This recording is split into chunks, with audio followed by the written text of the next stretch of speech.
Selamat pagi. Nah, hari ini saya akan menjelaskan tentang akuntansi dan lingkungannya. Jadi memang jelasin tentang bab satu.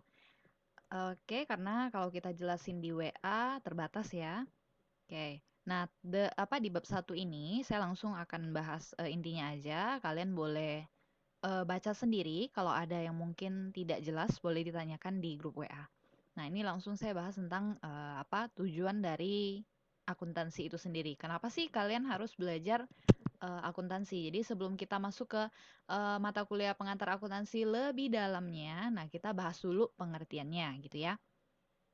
Oke, di sini ada beberapa definisi. Yang pertama, menurut Accounting Principle Board, di sini akuntansi merupakan suatu kegiatan jasa yang berfungsi untuk menyediakan informasi. Nah, yang harus kalian ingat di sini adalah yang poin ini ya, menyediakan informasi, terutama yang bersifat keuangan tentang entitas ekonomi yang dimaksud di sini ya perusahaan, yang dimaksud agar berguna dalam pengambilan keputusan, yaitu dalam membuat pilihan yang logis di antara berbagai alternatif yang ada. Jadi memang fungsi dari akuntansi itu sendiri memang untuk menyediakan informasi. Semua informasi-informasi yaitu tentang keuangan suatu perusahaan ya. Nah, tujuannya memang supaya kita tahu bagaimana kondisi perusahaan tersebut dan berguna untuk nanti pengambilan keputusan.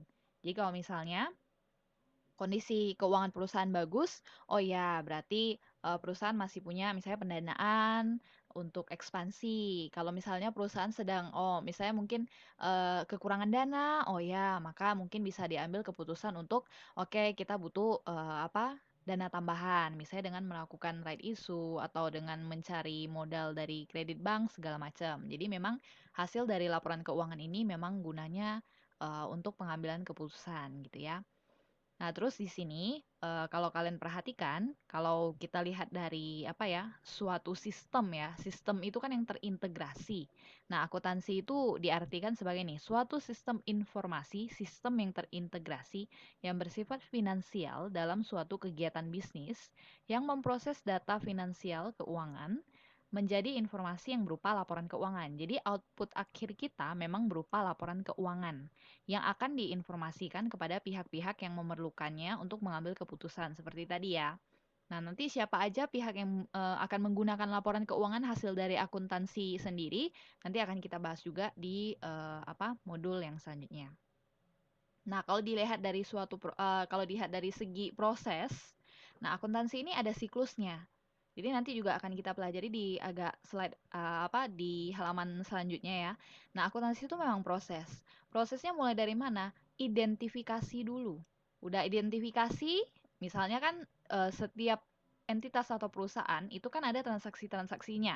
Nah, kita identifikasi yang mana yang harus kita catat, yang mana yang tidak perlu. Nah, kalau udah dapat nih semua transaksinya, misalnya bond atau kwitansinya udah kita kumpulkan, nah kita catat. Udah kita catat, kita golongkan masuk ke akun apa saja ya. Nah, lalu diringkas. Diringkas maksudnya nanti yang mana yang akan kita masukkan ke misalnya aset, yang mana yang akan kita masukkan ke liabilitas. Nah, baru kita laporkan dan kalau udah lapor, udah ada hasilnya laporan keuangan, kalian itu harus bisa menganalisa data keuangannya. Nah, di sini kalau misalnya kalian taunya cuma menghasilkan laporan keuangan, kalian taunya setelah belajar dari pengantar akuntansi satu ini, oke Bu, saya bisa menghasilkan laporan keuangan. Udah semuanya rapi kalian buat.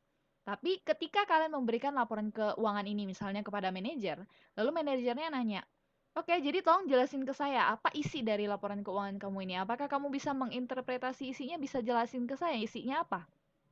Nah, kalau kamu nggak bisa jelasin apa maksud dari atau isi dari laporan keuangan tersebut nggak bisa kamu jelasin, nah itu percuma aja kamu jadi akunting.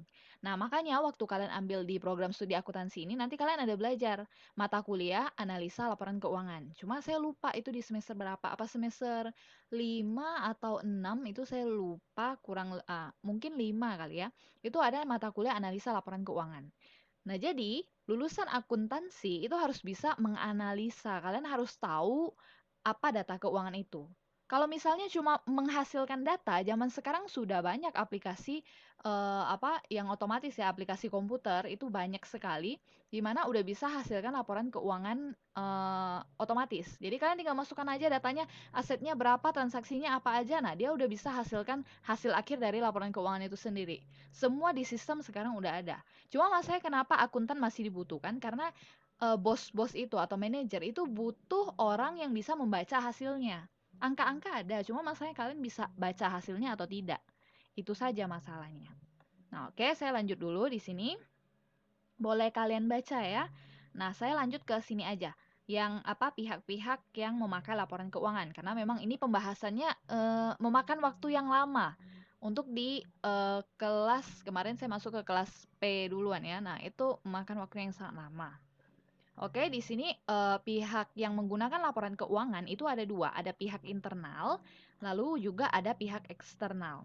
Nah, maksudnya pihak internal dan eksternal itu apa? Internal itu pihak dalam perusahaan.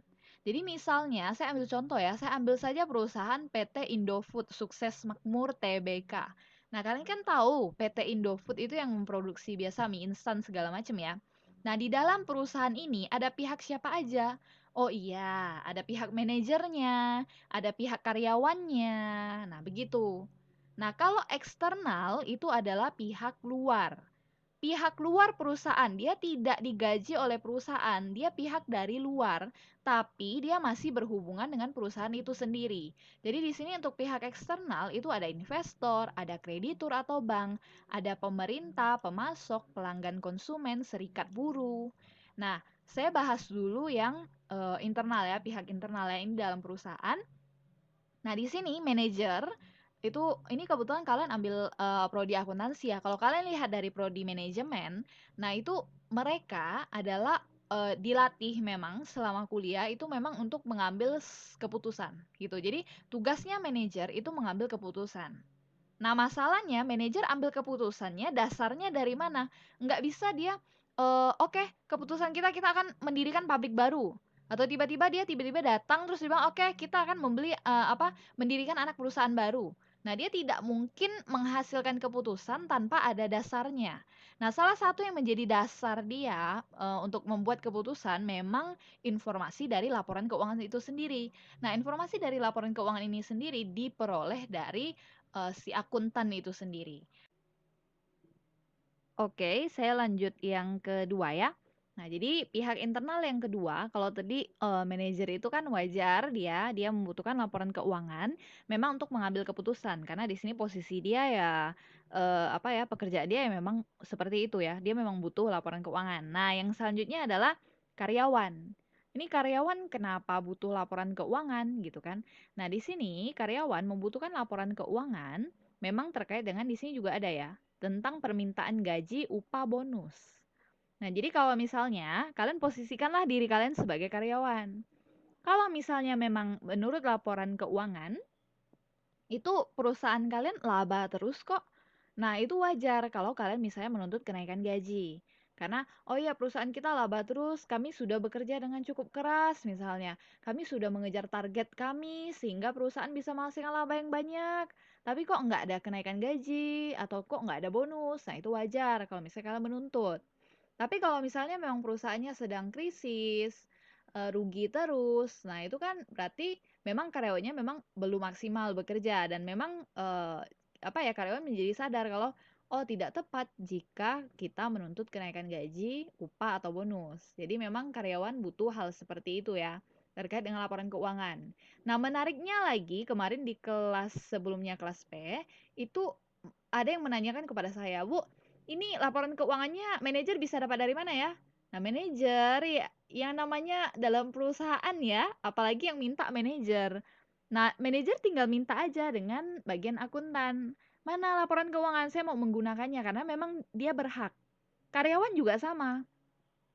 Kalau kalian karyawan mau lihat laporan keuangan bisa dengan mudahnya. Ya minta aja dengan bagian akuntan, tidak ada yang perlu disembunyikan karena mereka adalah pihak internal dari perusahaan itu sendiri. Begitu ya.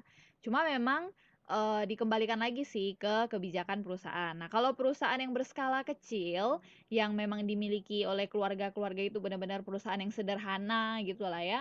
Nah, memang biasanya mungkin bosnya itu agak tertutup dengan laporan keuangan. Tapi kalau misalnya perusahaannya sudah berskala besar, apalagi sudah terdaftar di Bursa Efek Indonesia sampai di belakangnya itu biasa kalau perusahaan yang sudah terdaftar di Bursa Efek yang sahamnya sudah bisa diperjualbelikan, itu kalau kalian perhatikan di belakang nama PT-nya tuh ada koma TBK titik. Berarti mereka perusahaan terbuka. Nah, mereka memang harus mempublikasikan laporan keuangan mereka. Jadi kalau kalian lihat di website resmi perusahaan atau kalian cek di bursa atau lihat di internet pun memang banyak karena kewajiban mereka mempublish laporan keuangan. Nah, kalau perusahaan sebesar itu mudah bagi kita untuk mengecek laporan keuangannya. Lalu kemarin ada yang menanyakan lagi, Bu, ini laporan keuangan yang internal sama eksternal itu apakah sama laporan keuangannya? Nah, perlu dipahami bahwa laporan keuangan untuk pihak eksternal dan internal biasanya berbeda, apalagi untuk manajer. Nah, manajer biasa perlu laporan keuangan yang sangat rinci sekali. Makanya kalau kalian belajar tentang nanti di semester 5 dan 6 ya, kalau tidak salah saya, kalian akan belajar tentang akuntansi biaya dan akuntansi manajemen.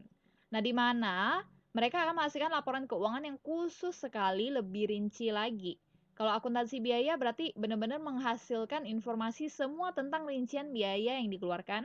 Akuntansi manajemen itu juga terkait dengan semua kegiatan operasional dari perusahaan itu sendiri. Nah, jadi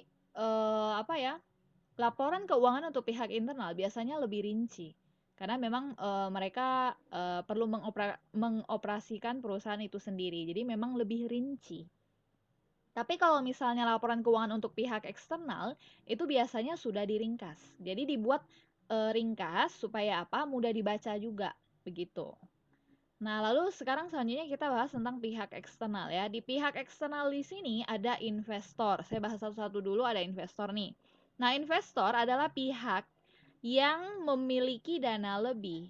Dan di sini posisi investor adalah kalau kita memposisikan diri kita sebagai investor ya, kita pasti mencari perusahaan yang bisa memberikan prospek ke depan yang menghasilkan keuntungan yang tinggi gitu. Nah, misalnya di sini kita sebagai investor, lalu kita sedang memilih perusahaan mana ya yang kira-kira ingin saya tanamkan uang saya ke dalam, tanamkan modal saya ke dalam. Saya pasti akan memilih perusahaan yang prospeknya bagus. Nggak mungkin saya mau pilih perusahaan yang abal-abal. Misalnya ada dua perusahaan, PT A dan PT B. Berdasarkan laporan keuangan yang diperoleh, PT A itu selama 5 tahun berturut-turut rugi terus.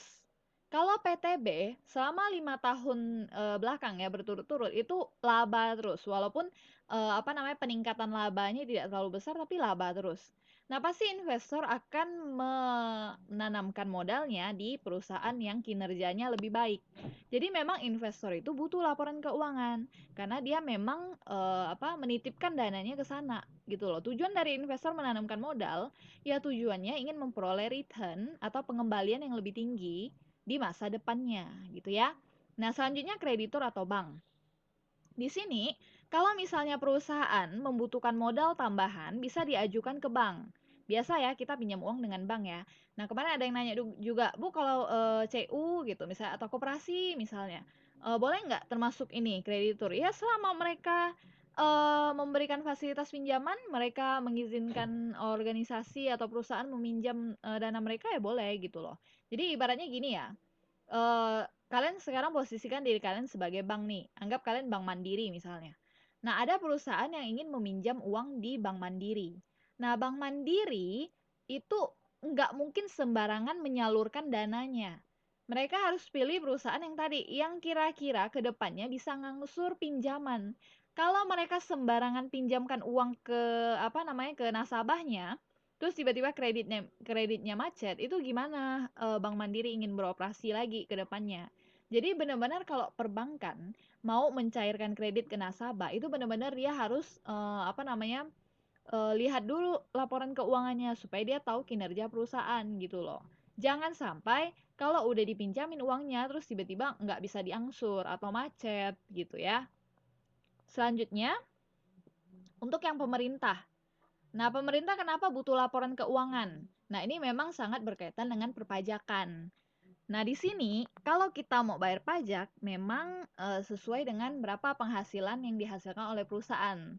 Nah, kemarin di kelas sebelumnya itu cukup lama membahas di poin ini ya. Saya tidak tahu antara eh memang kalian ingin mengetahui informasi ini atau memang karena kalian ingin mendapat poin tambahan. Jadi, begini ya, sebagai informasi saja, saya mengajar di semester, kakak tingkat kalian.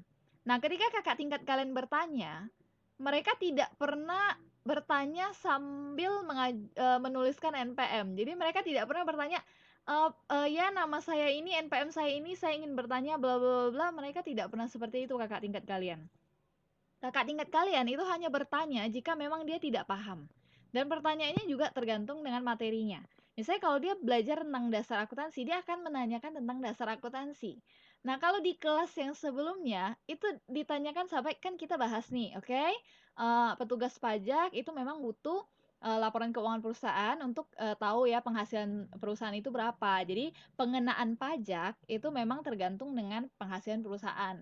Nah, memang ada batas-batasnya. Misalnya, oh ini yang dikenakan pajak, oh kalau ini masih free segala macam memang ada. Terus tarif pajak juga ada tertentu gitu ya. Nah, kalau di kelas sebelumnya itu sampai nanya, "Bu, tarif pajaknya berapa?" Terus, oh iya kalau misalnya perusahaan tidak bisa menghasilkan laba, apakah perlu bayar pajak? Lalu pokoknya tanyanya iya sampai ini ya, sampai ada kakak tingkat yang ulang yang sampai bertanya, "Bu, ini kita belajar sampai perpajakan, sampai saham gitu. Ini terlalu jauh. Kenapa? Kita harus fokus. Ini kan kita bahas tentang dasar akuntansi. Jadi tolong lebih fokus." Nah, kalau misalnya kalian ingin belajar lebih dalam tentang perpajakan boleh. Kalian sebentar lagi sekitar semester 3, kalau saya tidak salah ya, itu ada mata kuliah perpajakan.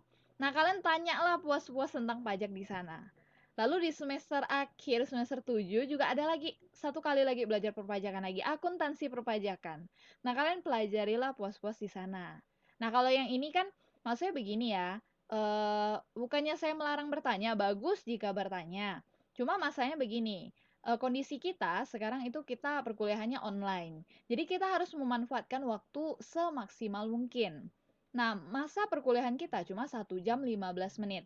Nah, saya juga apa namanya, tidak memberikan kalian Zoom terus atau meeting terus, Google Meet terus karena masalah yang kuota segala macam ya. Karena memang tidak semua mahasiswa memiliki kemampuan untuk membeli kuota yang banyak gitu. Nah, jadi apa namanya?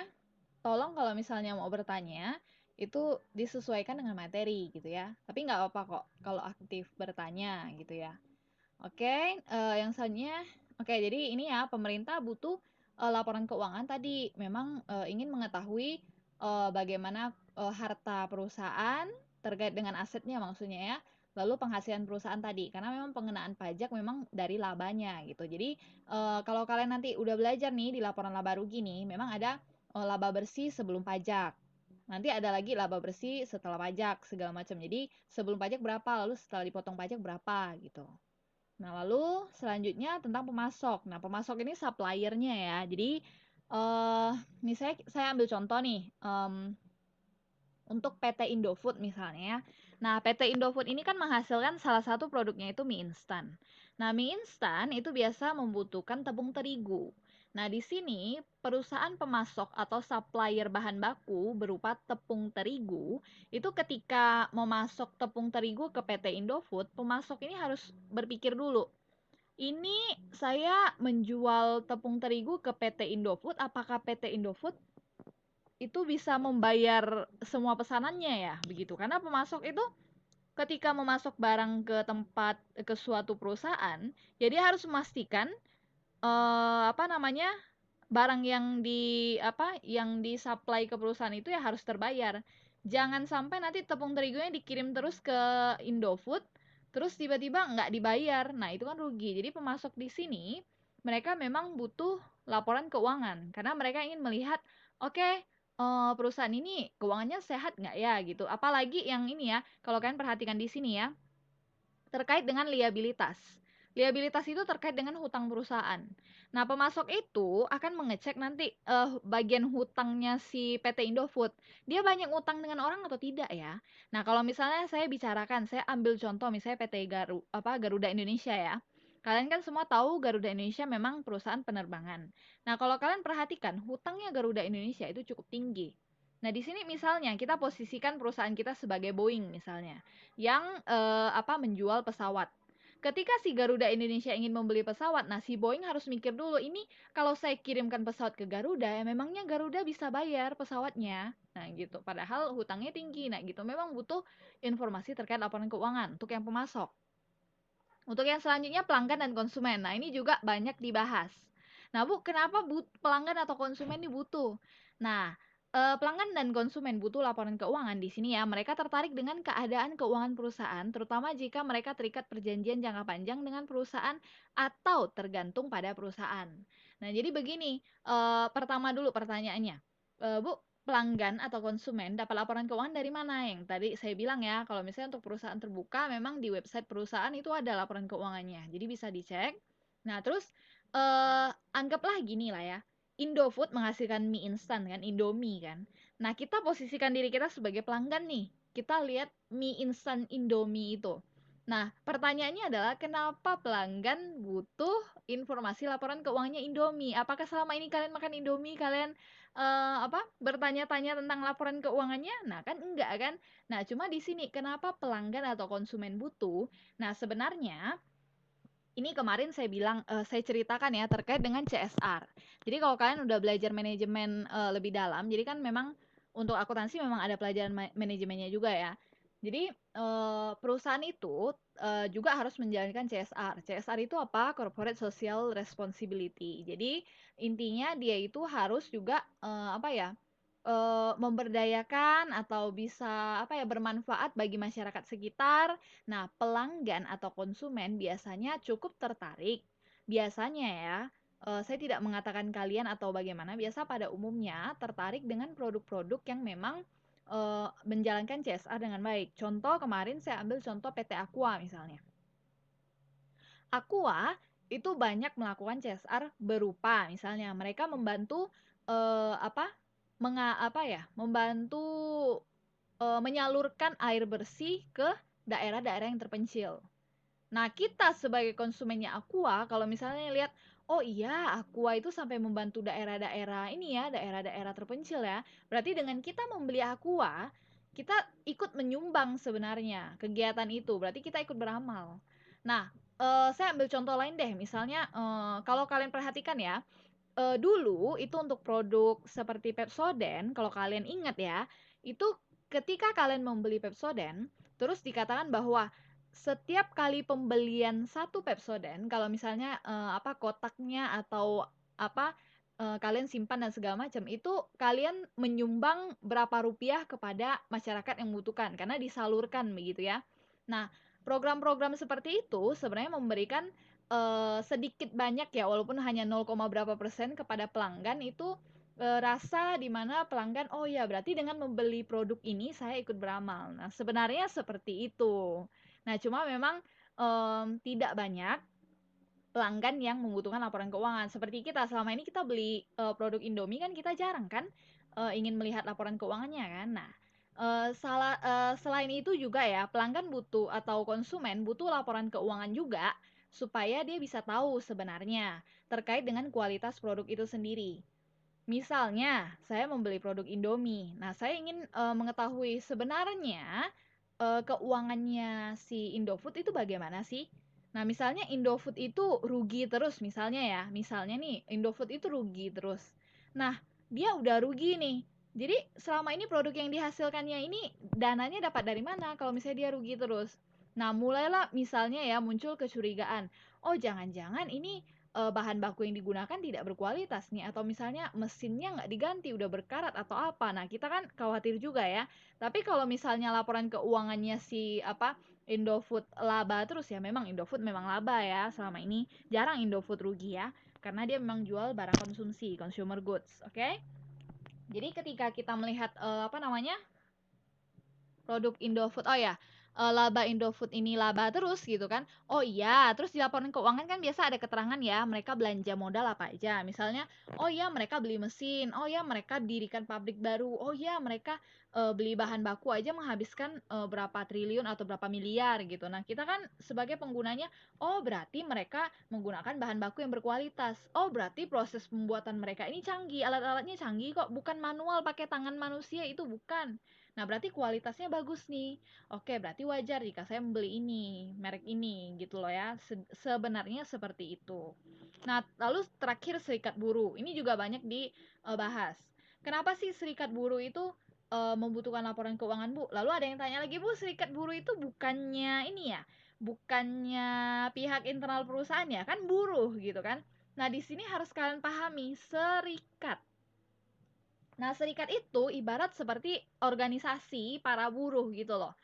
Saya lupa hari buruh internasional itu tanggal 1 Mei atau tanggal berapa saya lupa. Jadi memang tanggal itu ditetapkan sebagai hari buruh. Di sana itu biasanya organisasi ini memperjuangkan hak-hak para buruh. Nah, kenapa mereka butuh laporan keuangan?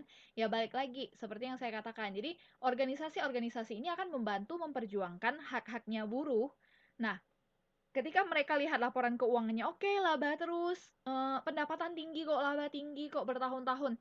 Kenapa tidak pernah menyejahterakan buruh? Nah, maka mereka akan melakukan misalnya demonstrasi untuk memperjuangkan haknya buruh. Tapi kalau misalnya perusahaannya merugi terus, memang krisis terus, nah mereka juga mikir kan, oh ya memang nggak bisa nih diperjuangkan karena apa? Kondisi perusahaannya saja sekarat gitu. Bagaimana kita bisa memperjuangkan? Nah, ini terkait dengan siapa-siapa saja yang menggunakan laporan keuangan ya.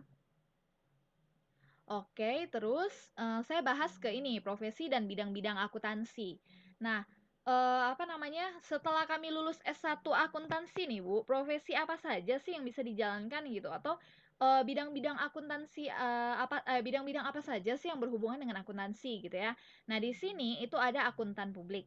Akuntan publik itu kalau kalian sering baca-baca berita atau misalnya kalian sering dengar dulu waktu SMA itu ya, ada istilah KAP KAP, kantor akuntan publik. Nah, KAP itu merupakan akuntan publik yang dimana kalau misalnya kalian sudah menghasilkan laporan keuangan ini akan ini apa dicek dulu. Jadi ada istilahnya namanya audit nih. Nah, jadi contohnya begini ya, saya balik lagi ke PT Indofood misalnya. PT Indofood menghasilkan laporan keuangan tahun 2019. Nah, laporan keuangan ini nanti akan diberikan kepada pihak-pihak ini tadi, internal sama eksternal. Nah, cuma pertanyaannya, apakah laporan keuangan yang dihasilkan itu sudah benar? Apakah tidak ada manipulasi? Apakah ini memang benar kondisi Indofood itu seperti ini? Nah, pihak-pihak ini eksternal internal nih butuh kepastian. Apakah laporan keuangannya memang asli atau palsu? Nah, mereka butuh kepastian. Bagaimana cara memastikannya? Nah, laporan keuangan ini dibawalah ke KAP ini, kantor akuntan publik. Nah, apa yang dilakukan oleh kantor akuntan publik? Nanti di kantor akuntan publik itu mereka akan mengecek laporan keuangannya. Mereka akan sesuaikan laporan keuangannya yang udah jadi dengan kondisi perusahaan. Jadi mereka akan ke perusahaannya terus mereka samakan, oh iya memang benar segala macam atau oh iya tidak benar. Nah, jadi KAP ini itu akan mengecek laporan keuangannya. Nah, untuk membuka kantor akuntan publik itu si akuntan itu harus punya sertifikasi. Nah, namanya itu CPA, Certified Public Accountant. Jadi kalau misalnya kalian ingin membuka KAP nih, nah setelah selesai kuliah, nah kalian ambil aja ujian sertifikasinya. Cuma memang ada tesnya dulu ya dan harus bayar juga. Nah, jadi ada apa soal-soal latihannya. Nah, terus ada apa? Ada biayanya juga untuk mendapatkan sertifikasi ini, gitu ya. Sertifikasi CPA. Nah, kalau kalian sudah punya sertifikasi ini, itu merupakan salah satu syarat supaya kalian bisa mendapat izin untuk membuka kantor KAP. Jadi kantor KAP itu dibuka itu bukan sembarangan tiba-tiba kita mau buka aja gitu ya. Nah, jadi secara internal kalau dari apa skala internasional ya, ada 5 KAP besar yang diakui secara internasional. Dulu 5. dikenal dengan sebutan Big Five. Cuma ada salah satu yang melakukan manipulasi, membantu suatu perusahaan melakukan manipulasi. Nah, makanya izinnya dicabut. Itu namanya Arthur Andersen, cuma nggak ada lagi. Nah, jadi sekarang dikenalnya itu hanya tinggal 4 saja. Jadi ada Big Four yang memang kalau misalnya kalian ingin mengerjakan skripsi tentang auditing atau ada analisis studi kasus tentang auditing, pasti yang dibahas cuma Big Four gitu ya. Nah, KAP yang Big Four ini itu ada Ernst and Young, terus ada PricewaterhouseCoopers, terus ada Deloitte, terus ada KPMG. Nah, kalau misalnya kalian ingin melihat gimana sih Ernst and Young tuh bagaimana sih segala macam. Nah, kalian boleh coba download laporan keuangan beberapa perusahaan yang udah go public di Indonesia. Jadi kalian boleh cek, saya lupa nama perusahaannya apa aja, tapi coba kalian cek seperti PT Unilever atau PT Astra atau pokoknya kalian cek perusahaan-perusahaan besar laporan keuangannya. Nah, memang biasa untuk perusahaan besar itu mereka menggunakan KAP yang Big Four ini. Kalau perusahaan Indonesia ya, kadang perusahaan besar memang menggunakan KAP Big Four ini. Memang KAP-nya itu terafiliasi dengan ini sih. Terafiliasi dengan KAP yang Indonesia. Jadi atas nama Ernest and Young, cuma memang ada ada akuntannya atau ada akuntan publiknya orang Indonesia, cuma memang mereka punya izin dari Ernest and Young gitu ya. Oke, itu untuk akuntan publik. Nah, yang selanjutnya akuntan intern atau akuntan memang yang kerja dalam satu perusahaan gitu. Jadi salah satu pekerjaannya atau profesinya memang selama ini ya biasanya mahasiswa yang lulus S1 ya memang ngejarnya ini ya akuntan internal. Memang nanti kalian lamar di perusahaan jadi akuntannya, itu mengolah laporan keuangannya sampai menghasilkan laporan keuangan, menginterpretasikan, menganalisis laporan keuangannya, membentuk sistem akuntansinya. Itu nanti kalian ada pelajari juga SIA ya. Terus ada juga yang misalnya lulus S1, Bu, saya mau lamar jadi PNS. Nah, PNS itu biasa ada bagian akuntannya juga ya, karena memang ada akuntansi sektor publik. Cuma dia kalau standarnya memang juga standar SAP namanya, standar akuntansi publik gitu. Jadi isinya memang begini. Kalau perusahaan biasa itu dia menghasilkan laba rugi. Jadi nanti di laporan laba ruginya itu laba apa rugi gitu. Tapi kalau di yang pemerintahan kan enggak, bukan laba rugi. Tapi apakah dia terkait dengan penggunaan anggaran gitu loh. Nah, itu yang akuntan yang pemerintah. Terus terakhir adalah akuntan pendidik. Nah, ini bisa jadi guru, bisa jadi dosen, begitu ya. Terkait dengan mata kuliah atau mata pelajaran yang ada akuntansinya. Jadi ini memang profesi-profesi yang bisa dijalankan atau dilakukan oleh akuntan publik. Nah, jadi maksudnya yang bisa dilakukan dari kalian mempelajari akuntansi ini gitu ya. Lalu kalau misalnya udah lulus misalnya kan, Bu, saya nggak mau lanjut S2 misalnya. Saya maunya ambil sertifikasi aja. Nah, sebenarnya memang terkait dengan sertifikasi ya, itu lebih digunakan di dunia kerja. Jadi kalau kalian punya sertifikasi itu lebih bagus. Nah, lebih bagus lagi kalau kalian bisa ambil S2 terus punya sertifikasi juga. Jadi udah ambil S2 akuntansi misalnya, terus kalian ambil sertifikasi lagi gitu.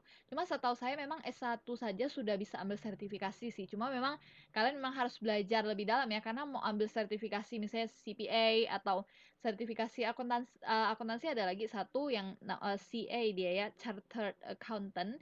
Nah, itu memang lebih mendalam pelajaran akuntansinya. Jadi memang harus belajarnya maksimal gitu ya. Oke, itu terkait tentang profesi akuntan. Nah, sekarang bidang-bidang akuntansi nih. Apa namanya?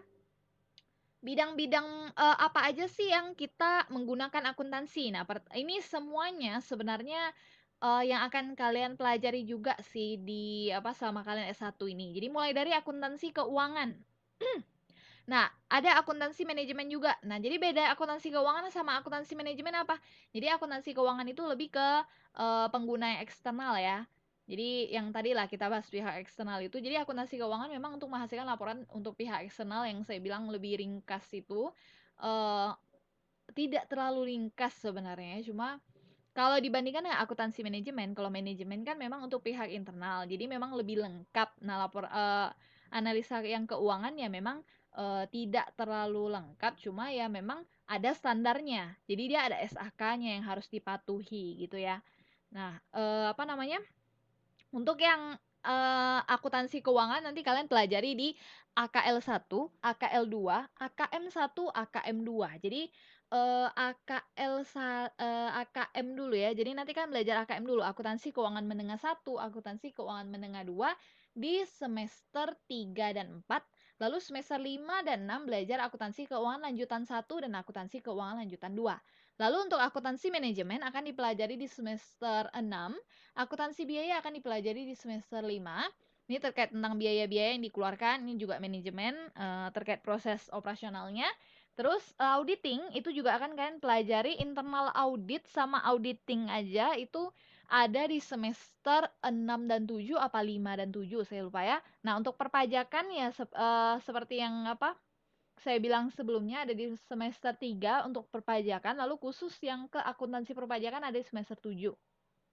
Terus penganggaran juga ada untuk akuntansi di semester 6 apa semester 5 6 mungkin ya. Untuk penganggaran ada juga. Lalu untuk jasa konsultasi manajemen, nah ini tidak ada di mata kuliahnya nih. Nah, terus jasa konsultasi manajemen ini terkait ini ya. Seperti yang saya bilang ya, manajer itu ya butuh pihak akuntan itu untuk analisa laporan keuangan. Jadi manajer itu kan tugasnya adalah mengambil keputusan. Jadi dia butuh hasil dari laporan keuangan itu sendiri. Jadi yang membaca hasil laporan keuangan itu siapa? Nah, dia butuh eh, si akuntan ini untuk apa ya, membaca hasilnya, menganalisis hasilnya. Jadi gimana sih kondisi keuangan perusahaan itu? Nah, lalu yang terakhir ini akuntansi pemerintah. Makanya nanti kalian juga ada belajar namanya akuntansi sektor publik gitu ya. Nah, sekarang bentuk-bentuk organisasi perusahaan. Nah, kemarin ini juga ada yang bertanya ya sampai terkait dengan saham. Nah, itu saya juga bingung. Kenapa ditanyanya udah jauh padahal belum bahas sampai sini gitu ya. Kayak di sini untuk organisasi perusahaan perusahaan berdasarkan kepemilikannya dibagi jadi ada nih, ada perusahaan perseorangan dan ada perusahaan persekutuan. Perusahaan perseorangan adalah perusahaan dimiliki oleh satu orang. Contohnya ya praktek dokter ya dokter itu yang punya, pengacara ya pengacara itu, kantor akuntan ya si akuntan publik itu ya yang punya izin tadi itu. Nah, intinya dia dimiliki oleh satu orang gitu. Nah, selanjutnya adalah yang persekutuan, organisasi perusahaan yang merupakan gabungan dari beberapa orang. Jadi pemiliknya memang beberapa orang gitu ya. Nah, di sini persekutuan banyak terdapat di Indonesia berupa firma dan CV. Jenis persekutuan ada firma, ada CV.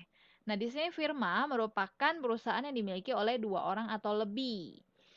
Kalau CV, persekutuan komanditer merupakan perluasan dari firma, lebih besar lagi dari firma. Bisa menjadi sebuah firma yang ingin mengembangkan usahanya, mengubah firma menjadi persekutuan komanditer dengan menarik ekuitas dari orang lain yang sebelumnya bukan anggota firma. Nah, jadi kalau firma itu kan dia apa ya? Misalnya didirikan oleh dua orang atau lebih nih, semuanya aktif. Nah, kalau CV itu mulai istilahnya seperti mulai ada istilah seperti saham begitu ya. Jadi dia ada pihak yang aktif dan pihak yang pasif. Ibaratnya kayak ada direkturnya dan ada komisarisnya misalnya. Kalau direkturnya berarti dia yang mengelola, aktif mengelola. Nah, kalau yang komisaris itu dia ngawasi aja, tapi dia ikut sebagai pemiliknya juga. Oke, untuk yang selanjutnya adalah bentuk perseroan atau koperasi corporation. Ini yang sering kalian dengar dengan istilah PT. Nah, itu perseroan terbatas ya. Nah, di sini kalau kalian perhatikan, ekuitas atau modalnya itu terdiri dari satuan lembaran saham. Saham itu apa, Bu? Saham itu adalah bukti kepemilikan. Jadi karena dimiliki oleh banyak orang, makanya setiap orangnya itu dihitung kepemilikannya dalam bentuk saham. Jadi misalnya dia punya berapa lembar saham ya. Nah, berarti berapa persen kepemilikannya. Contoh begini ya, dalam suatu perusahaan itu misalnya ada 1 juta lembar saham. Nah, satu lembar sahamnya misalnya seharga 100.000 rupiah. Gitu ya. Nah, jadi nanti kalau misalnya ada Tuan A ingin memiliki perusahaan tersebut, silahkan dibeli sahamnya. Jadi misalnya tadi 1 lembar 100.000 ya, kamu mau beli berapa lembar? Kalau kamu mau beli 5 lembar ya udah berarti bayar sini 500.000. Nah, jadi dananya nanti dana Tuan A tadi 500.000 akan diberikan ke perusahaan sebagai tambahan modal. Nah, sebagai gantinya si Tuan A akan memegang lembaran saham ini yang 5 lembar tadi. Nah, gunanya saham itu apa bagi si Tuan A? Jadi nanti Tuan A akan mendapat pengembalian berupa pembagian modal, pembagian laba. Nah, jadi misalnya perusahaannya berjalan nih kan, berjalan, terus menghasilkan laba. Nah, karena dia tadi punya 5 lembar saham, nah, ya, dia itu dikategorikan sebagai pemilik perusahaannya. Nah, pemilik perusahaan berapa persen, Bu? Jadi tadi total lembar sahamnya 1 juta lembar kan? Dia punya 5 lembar aja ya, 5 banding 1 juta itu. Nah, hitunglah berapa persen kepemilikannya. Jadi kalau misalnya setelah perusahaannya berjalan, ternyata dapat laba nih 1 miliar nih. Nah, 1 miliar ini akan dibagikan rata ke semua pemegang sahamnya. Nah, karena tadi Tuan A cuma punya 5 lembar saham ya, ya udah berarti kan dia cuma beberapa persen ya. Nah, ya udah dibagikan. Jadi persentase laba, bagiin laba itu ya kepada pemegang saham tergantung dari berapa lembar sih yang saham yang dimiliki oleh setiap orang. Makin banyak kalian beli lembaran sahamnya ya udah makin banyak jatah kalian gitu ya. Nah, lalu manfaat orang beli saham apa? Dia dikategorikan sebagai pemilik perusahaan juga walaupun dia cuma punya 5 lembar ya. Padahal yang tersedia ada 1 juta lembar tapi dia tetap pemilik perusahaan. Lalu tadi ya manfaatnya dia bisa dapat pembagian laba, lalu juga dia bisa mengendalikan perusahaan. Kalau perusahaan yang sudah berbentuk PT, biasanya kalau ada terkait kebijakan tertentu, itu akan minta izin dulu dengan pemegang saham. Nah, ini biasa untuk mahasiswa yang biasa sering nonton-nonton drama Korea ini ya. Nah, misalnya nih, ingin diganti CEO-nya atau ingin diganti manajernya atau siapa, atau misalnya perusahaan ingin melakukan suatu aktivitas, misalnya mendirikan anak perusahaan baru atau mendirikan pabrik baru. Nah, yang terkait penggunaan modal yang terlalu besar seperti itu, biasanya harus minta izin dulu ke pemegang saham. Jadi nanti semua pemegang sahamnya dipanggil dulu ke perusahaan. Nah, itu akan diadakan RUPS, Rapat Umum Pemegang Saham. Nah, jadi akan didiskusikan nih, oke perusahaan tahun depan ini rencananya ingin mendirikan pabrik baru, kira-kira setuju nggak Bapak Ibu pemegang saham? Nah, biasa seperti itu. Kenapa perlu ditanyakan ke pemegang saham? Karena pemegang saham memang pemiliknya perusahaan gitu. Jadi didiskusikan di rapat itu. Nanti yang setuju berapa orang, yang tidak setuju berapa orang, seperti itu ya. Terus lanjut ini lagi. Nah, ini kalau jenis perusahaan ada beberapa jenis perusahaan yang bertujuan untuk menghasilkan laba. Nah, ini udah jenis-jenis perusahaannya. Nah, sebenarnya untuk mata kuliah yang di pengantar akuntansi ini, fokus kita ke jenis-jenis perusahaan yang ini sih, yang berdasarkan ini ya, berdasarkan tujuannya menghasilkan laba. Ada perusahaan manufaktur, perusahaan dagang, dan perusahaan jasa. Nah, harus kalian bisa bedakan ya, perusahaan manufaktur itu dia menghasilkan, dia mengolah dari bahan mentah jadi bahan jadi. Contohnya misalnya perusahaan manufaktur pakaian misalnya. Nah, dia olah itu dari kapas, diolah sampai dapatlah pakaiannya gitu ya. Pokoknya atau misalnya kita bicarakan sari roti gitu ya. Dia olah dari gandum itu semuanya dia buat sampai sari rotinya jadi gitu ya. Nah, kalau misalnya perusahaan dagang itu lebih ke distributor aja. Jadi barang yang sudah jadi, dia beli dari suatu pabrik terus dia jual ke konsumen. Makanya di sini contohnya seperti Hypermart, Hero, Carrefour atau misalnya Alfamart, Indomart. Jadi dia ambil produk dari pabrik orang. Jadi contohnya dia ambil produknya Indofood tadi atau dia ambil produknya Sari Roti terus dia jual lagi. Jadi lebih ke distributor kalau perusahaan dagang.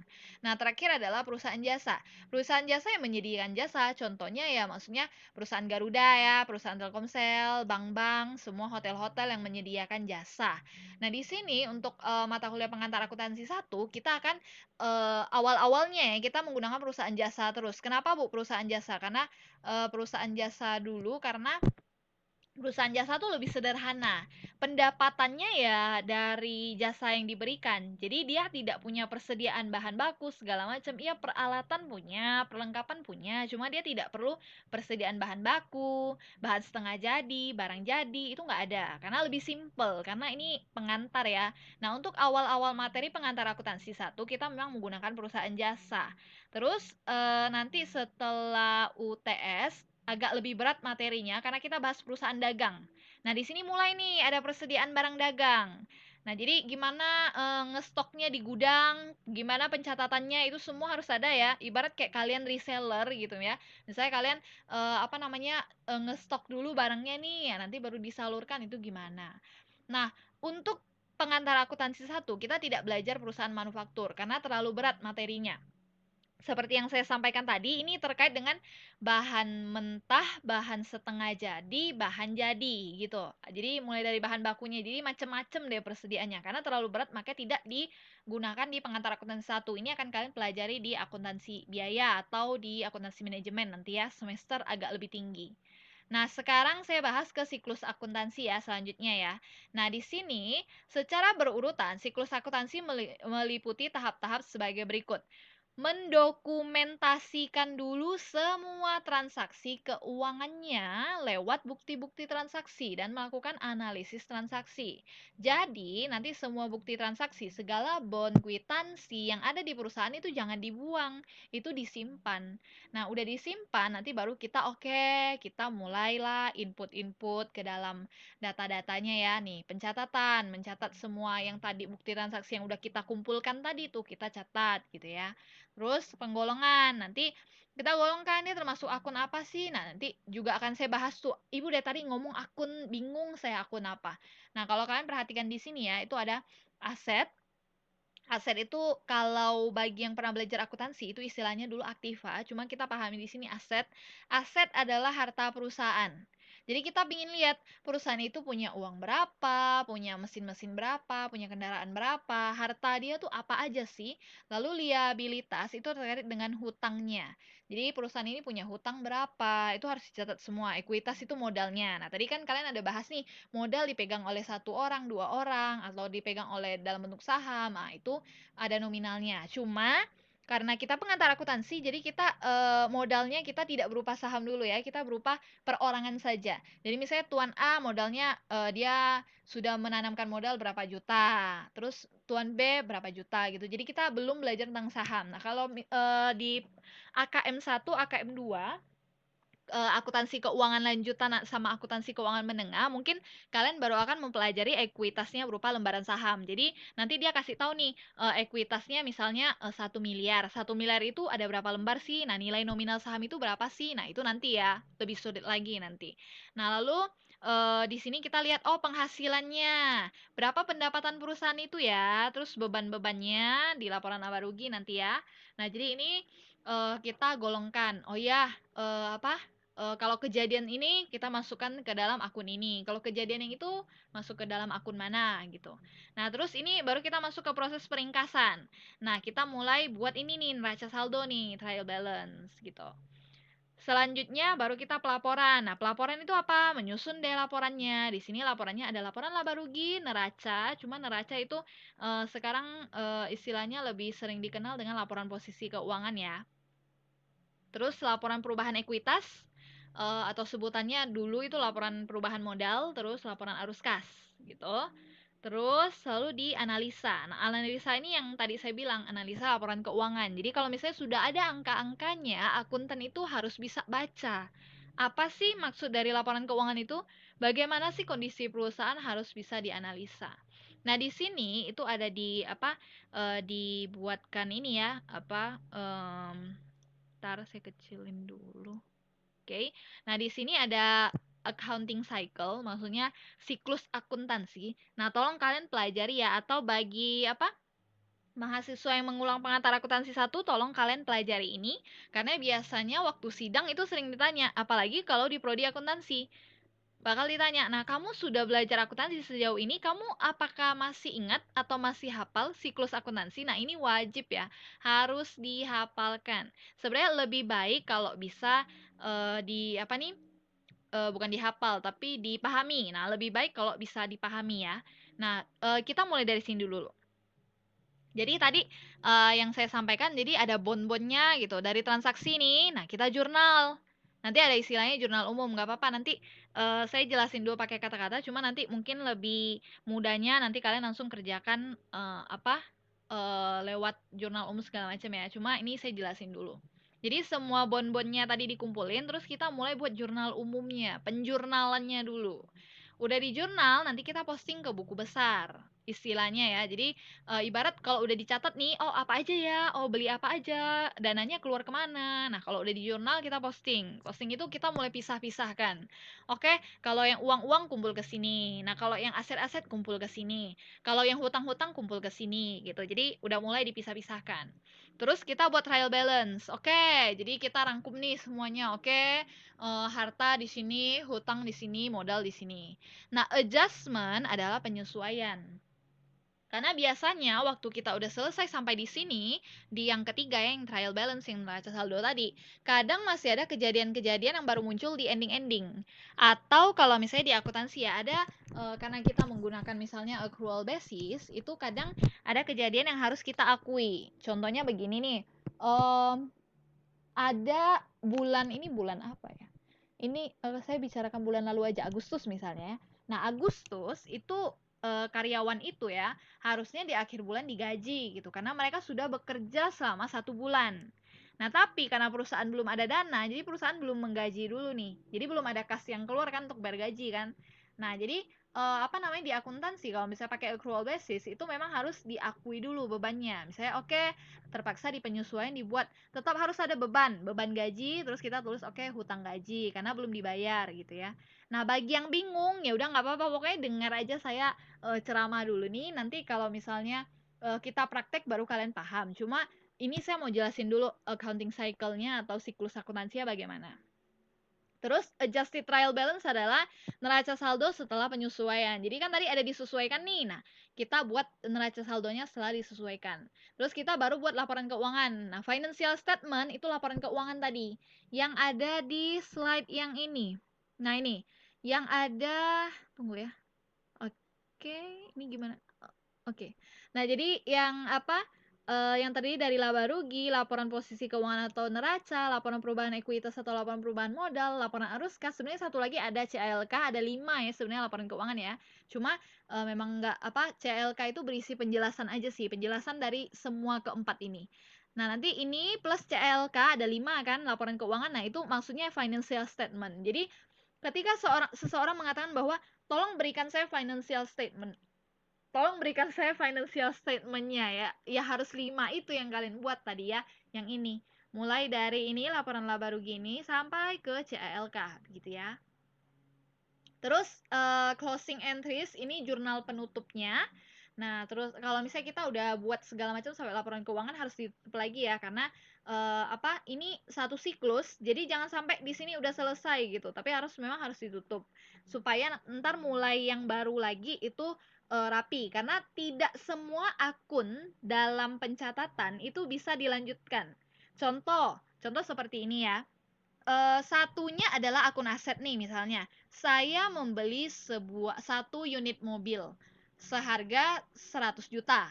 Nah, mobil ini harus dicatat terus di tahun-tahun berikutnya karena kan udah saya beli jadi harta saya. Mobil ini harus muncul lagi di siklus berikutnya. Jadi, misalnya kemarin Agustus kan, nah di September harus ada pencatatan mobil itu karena mobilnya masih saya gunakan. Habis September misalnya nanti bulan sampai akhir tahun, misal sampai Desember, tetap harus ada catatan mobil itu karena mobilnya belum saya jual dan pakai terus.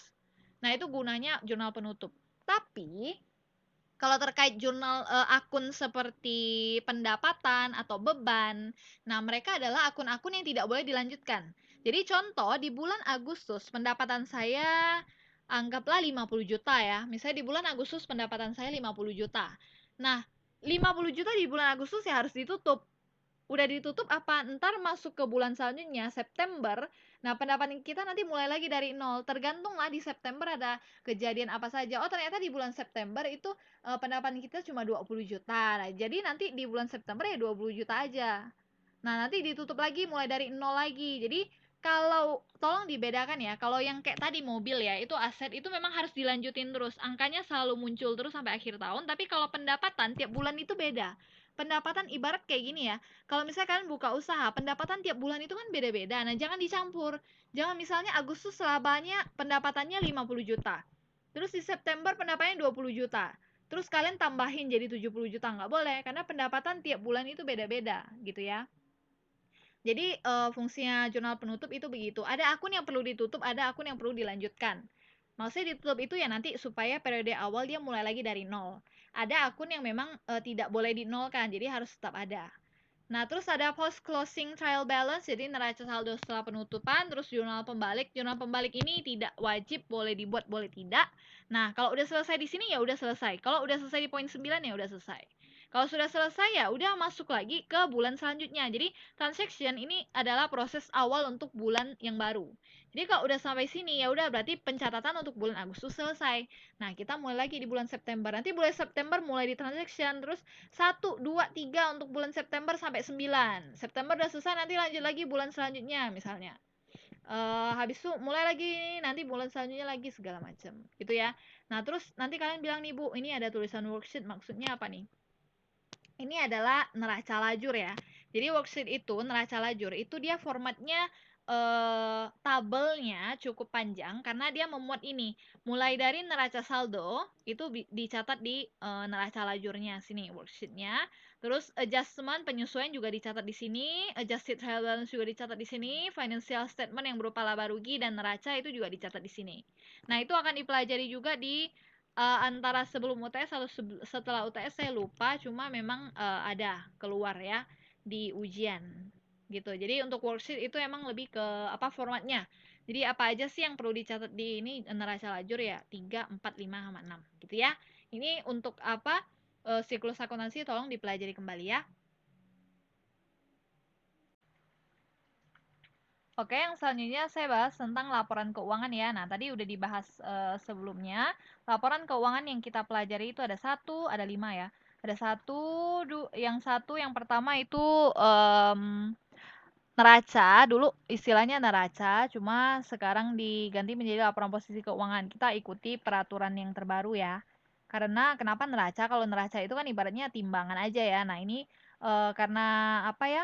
Standar akuntansi keuangan kita itu menyesuaikan dengan yang di luar IFRS, standar akuntansi yang internasional. Jadi untuk beberapa istilah memang harus diganti. Karena begini, kalau kita menggunakan istilah neraca terus, ibarat timbangan ya, nanti apa ya? Sulit dipahami oleh orang luar, jadi diganti istilahnya menjadi laporan posisi keuangan. Kenapa? Karena memang di neraca atau di laporan posisi keuangan ini memuat posisi keuangan kita, mulai dari harta, hutang, modal gitu ya.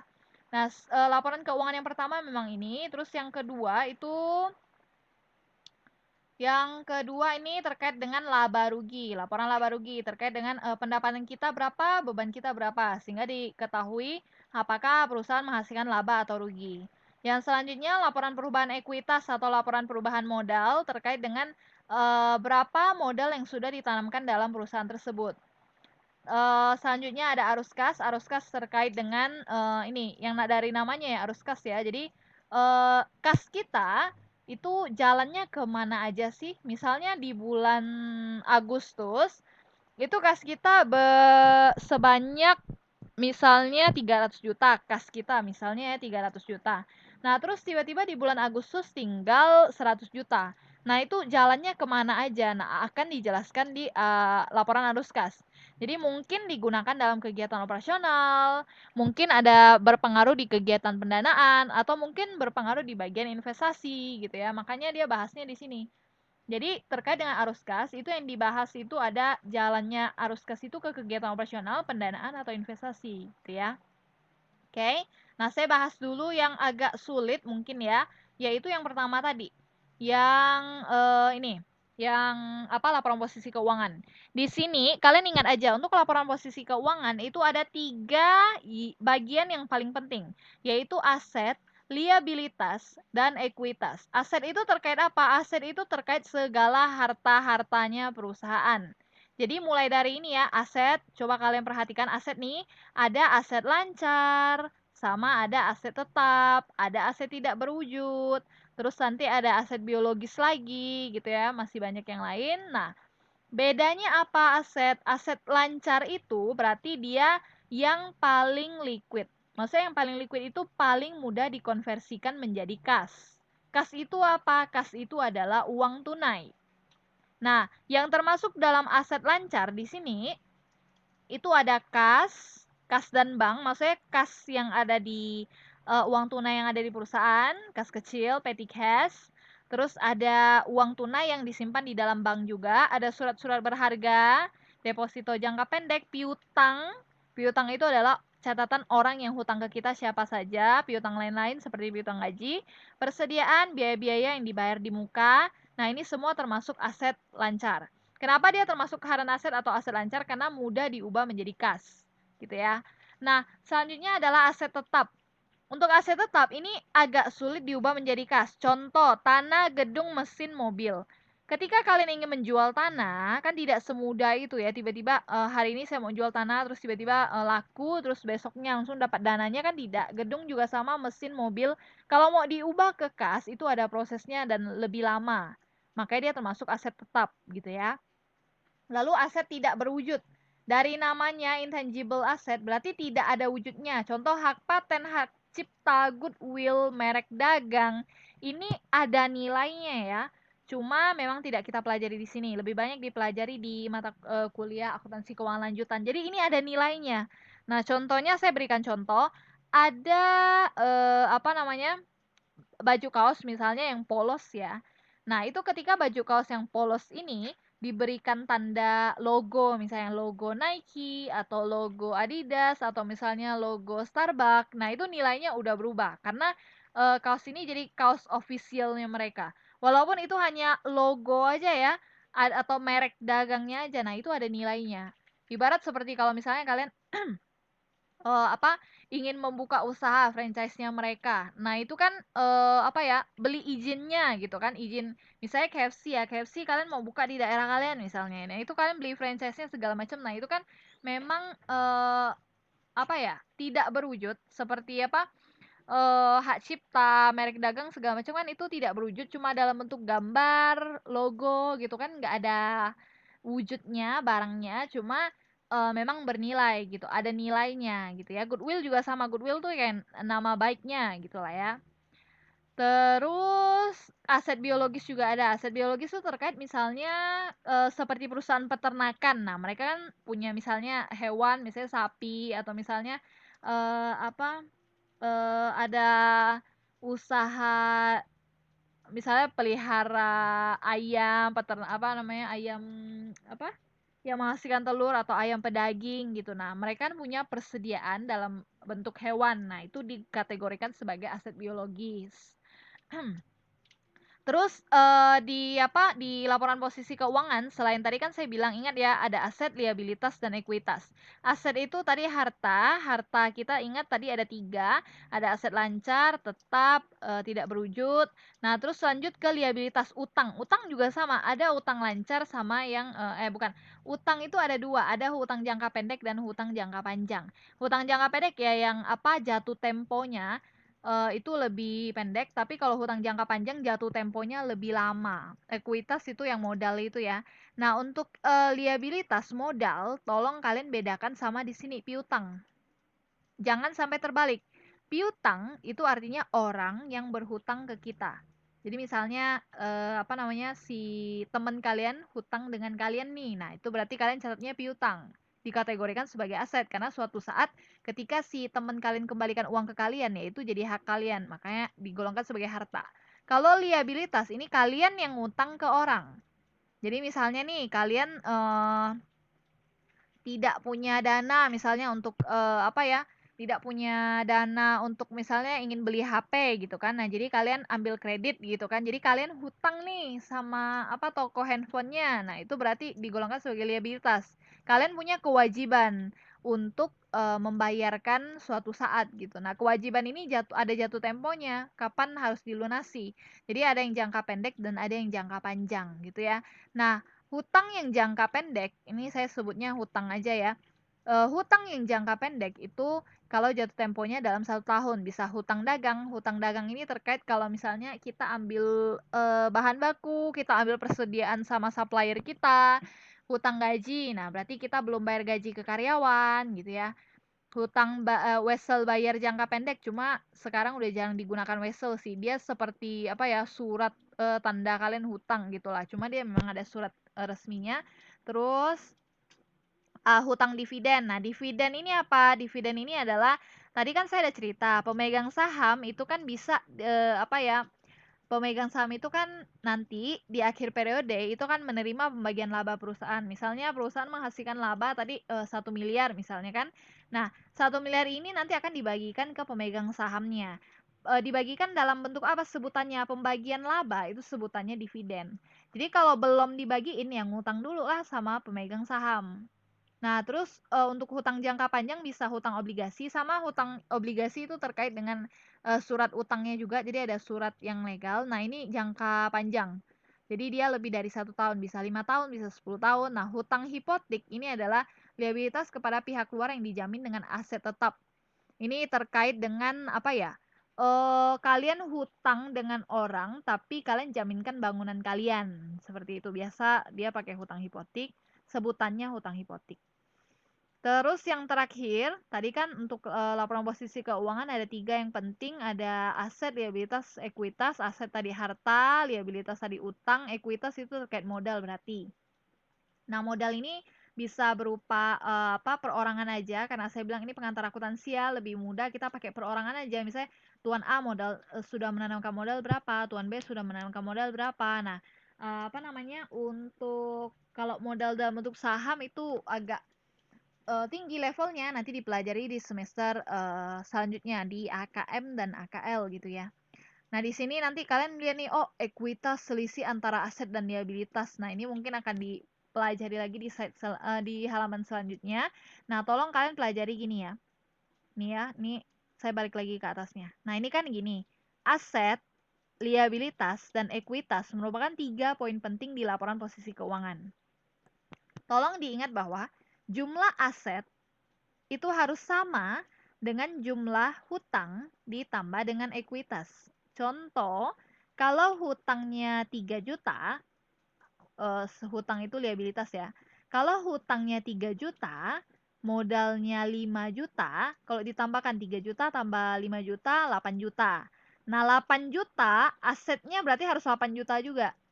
Gitu. Jadi aset adalah hasil tambah liabilitas ditambah ekuitas. Jadi kalau liabilitas tadi 3 juta, ekuitas 5 juta, 3 tambah 5, 8 juta. Nah, asetnya ya harus 8 juta. Begitu ya. Jadi harus seimbang antara aset dengan liabilitas dan ekuitas. Jadi liabilitas dan ekuitas selalu bergabung. Hasilnya adalah aset gitu ya.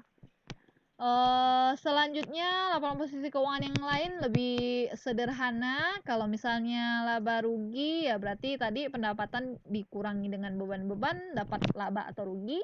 Nih, pendapatan dan biaya atau beban-beban. Laporan ekuitas yang tadi ada keterangan modalnya berapa. Nih kalau istilah ketemu kata prive itu maksudnya pemilik mengambil uang perusahaan ya.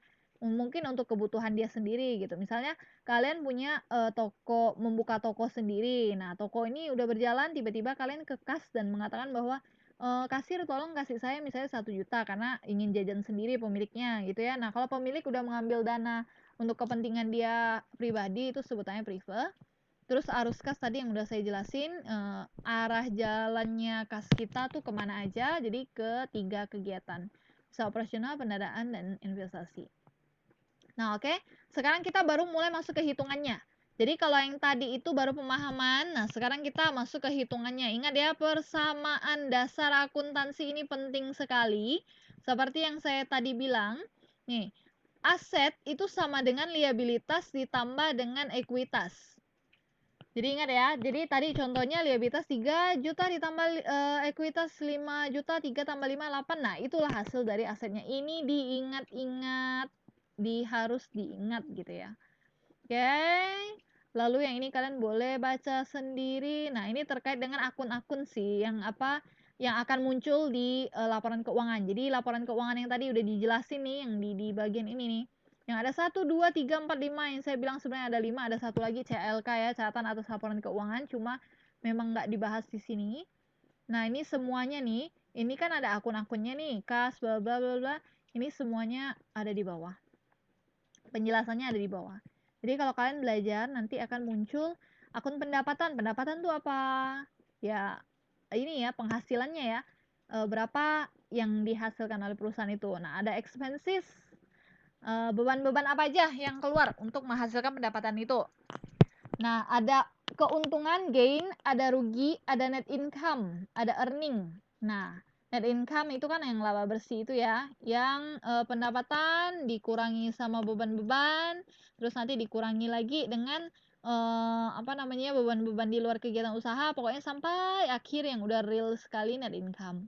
Rugi ya, kerugian berapa, untung ya nih. Nah, coba kalian perhatikan untung sama earning, laba. Apa beda untung dan earning? Nih, harus dipahami bahwa untung itu dikatakan kalian memperoleh keuntungan kalau ada kenaikan aset bersih. Maksudnya gini ya, aset bersih itu contohnya begini. Dulu kalian beli tanah itu cuma seharga 100 juta. Nah, tiba-tiba di tahun 2019 tanah kalian jual nih seharga 300 juta. Nah, kan ada kenaikan tuh aset, dulu cuma beli 100 juta, tapi sekarang bisa jual 300 juta. Nah, itu ada sekitar untung 200 juta. 200 ini ditulisnya di akuntansi itu sebutannya keuntungan gitu. Jadi jangan tulis laba, karena beda. Karena kalian mendapatkan 200 juta tadi, untung tadi 200 juta dari asetnya, dari penjualan gedung, bukan kegiatan operasional perusahaan. Nah, kalau keuntungan ini diperoleh dari kegiatan operasional perusahaan, kita akui sebagai laba. Jadi contohnya, PT Indofood itu berhasil menjual mie instannya dan akhirnya mendapatlah laba 100 juta. Nah, itu baru boleh diakui sebagai laba. Tulisan keterangan akunnya ya laba. Kenapa? Itu dari kegiatan operasional. Kalau yang keuntungan ini memang dari aset bersihnya, gitu ya. Terus ini terkait dengan keterangan biaya. Ada yang sebut biaya, ada yang sebut beban gitu ya. Nah, biaya merupakan upaya untuk mendapatkan pendapatan. Tanpa upaya tersebut, perusahaan tidak mempunyai suatu barang atau jasa yang berdaya atau bernilai tukar. Oleh karena itu, tidak tepatlah menyebut biaya sebagai beban. Nah, perlu dipahami bahwa apa sih bedanya biaya sama beban? Kalau orang mungkin selama ini tulisnya sama aja ya, biaya atau beban ya, tapi sebenarnya dia punya bedanya ya. Nah, kalau kalian pelajari lebih dalam, biaya itu sebenarnya saya tebalkan lagi di sini, upaya untuk mendapatkan pendapatan. Jadi contohnya, kalian saya ingin menghasilkan Indofood ya, saya ingin menghasilkan mie instan nih. Oke, saya buat pabrik, beli gedung, terus saya beli mesin-mesin, terus saya beli bahan bakunya. Nah, semua yang digunakan untuk membeli belanja modal itu kita sebutnya biaya, karena memang upaya kita untuk menghasilkan pendapatan itu. Pokoknya modal-modal, belanja modal itu kita masukkan kategorikan sebagai biaya. Nah, kalau beban itu lebih ke kegiatan operasionalnya sehari-hari. Contoh, di bulan ini saya gaji karyawan segini, bayar listrik segini, apalagi ya, gaji karyawan, bayar listrik, terus bayar sewa gedung atau bayar, pokoknya yang terjadi di bulan-bulan itu, nah itu sebutannya beban yang terjadi karena kegiatan operasional. Tapi kalau yang belanja modal kita kenalnya sebagai biaya gitu ya. Terus di sini ada latihan soal. Nah, ini terkait latihan soal akan dijelaskan di video yang terpisah. Cuma boleh boleh coba dikerjakan dulu ya untuk yang ini latihan soalnya. Di sini saya cuma paparkan 3 contoh saja. Contoh 1, contoh yang ini harusnya tipe yang kedua ya. Contoh tipe kedua dan contoh tipe ketiga. Cuma ya udahlah. Oke, ini ingat aja. Ini yang contoh pertama, ini yang contoh kedua, dan ini yang contoh ketiga. Oke.